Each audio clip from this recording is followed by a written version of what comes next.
Assalamualaikum warahmatullahi wabarakatuh. Sebelumnya perkenalkan, nama saya M. Ardian Pramana Putra dengan NPM 21024010191 dari kelas D Agribisnis. Pada video kali ini saya akan menjelaskan sedikit tentang apa itu pertanian organik.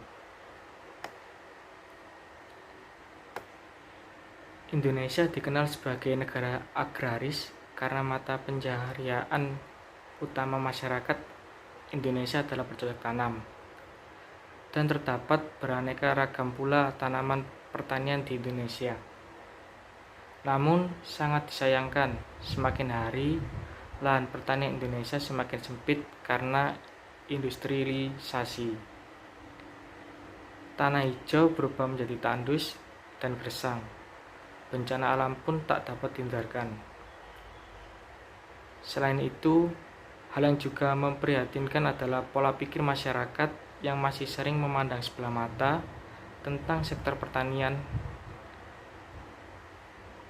Itulah mengapa output pertanian Indonesia tidak sebanding dengan sumber daya alam yang tersedia.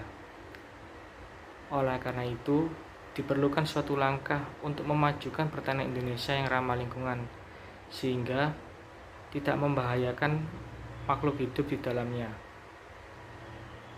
Salah satu solusi yang dapat dilakukan adalah dengan adanya pertanian organik.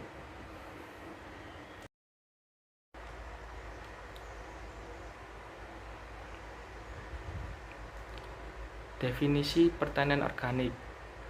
Pertanian organik merupakan kegiatan bercocok tanam yang ramah atau akrab dengan lingkungan dengan cara berusaha meminimalkan dampak negatif bagi alam sekitar dengan ciri utama pertanian organik yaitu menggunakan varietas lokal, pupuk organik yang tujuannya untuk menjaga kelestarian lingkungan.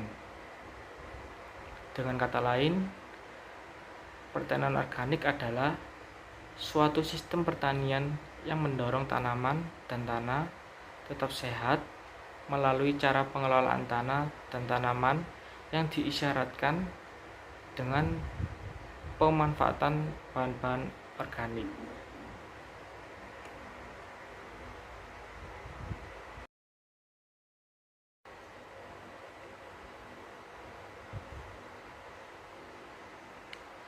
Dalam pertanian organik, tentu saja memiliki tujuan. Tujuan utama dari pertanian organik adalah menyediakan produk-produk pertanian, terutama bahan pangan yang aman bagi kesehatan produsen maupun konsumennya, serta tidak merusak lingkungan sekitar.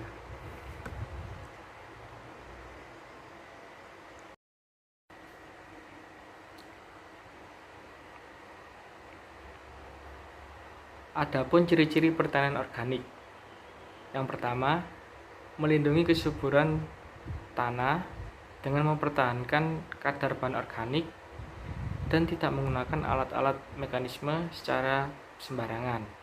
Yang kedua, melakukan daur ulang secara efektif bahan organik dari sisa tanaman maupun limbah ternak. Yang ketiga, membantu perkembangan aktivitas biologi tanah. Yang keempat, mengendalikan gulma dan hama penyakit dengan rotasi tanaman, pemanfaatan predator, dan penggunaan varietas yang lebih tahan. Yang terakhir, memperhatikan aspek lingkungan, sosial, dan ekonomi secara berkesinambungan.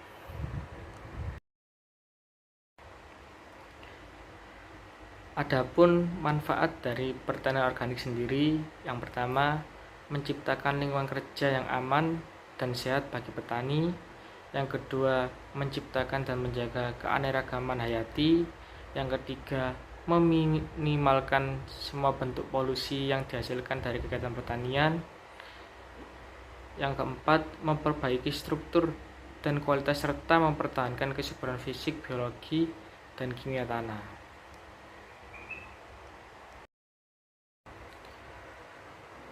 Prinsip-prinsip pertanian organik ada 4. Yang pertama, prinsip kesehatan, yaitu pertanian organik harus meningkatkan kesuburan tanah, kesehatan tanaman, hewan, serta manusia.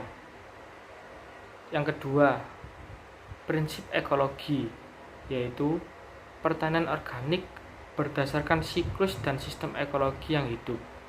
Yang ketiga, prinsip keadilan, yaitu pertanian organik dibangun berdasarkan hubungan adanya kejujuran dan keadilan dengan lingkungan umum. Yang keempat, prinsip kepedulian, yaitu dikelola dengan cara bertanggung jawab untuk melindungi kesehatan generasi lingkungan sekarang dan yang akan datang.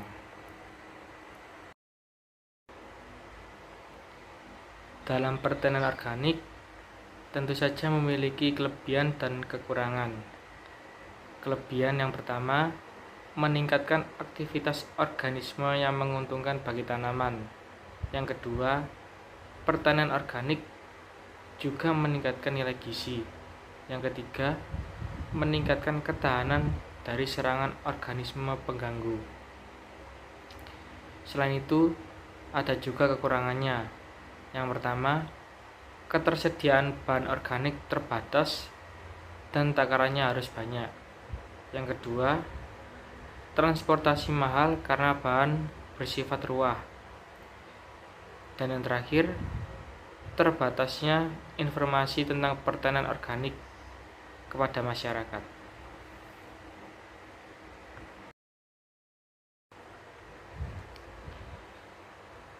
Dalam pertanian organik tentu saja memiliki permasalahan tersendiri.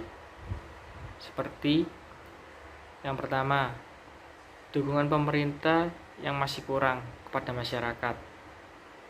Yang kedua, lahan organik yang belum terlindungi. Yang ketiga, luas lahan yang merupakan sistem pertanian organik relatif kecil.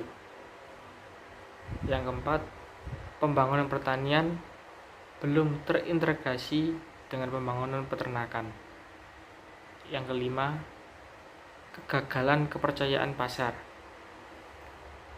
Yang kelima, sumber air yang sudah tercemar oleh pupuk, pestisida, serta bahan kimia lainnya.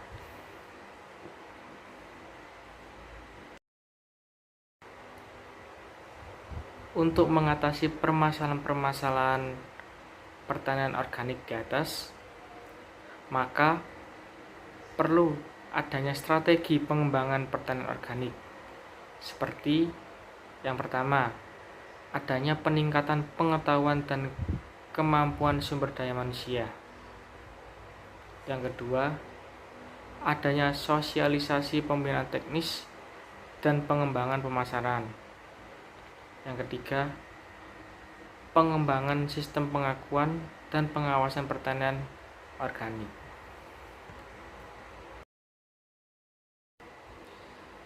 Selanjutnya, ini merupakan beberapa produk dari pertanian organik, seperti beras organik, sayuran pertanian organik, dan juga buah-buah pertanian organik.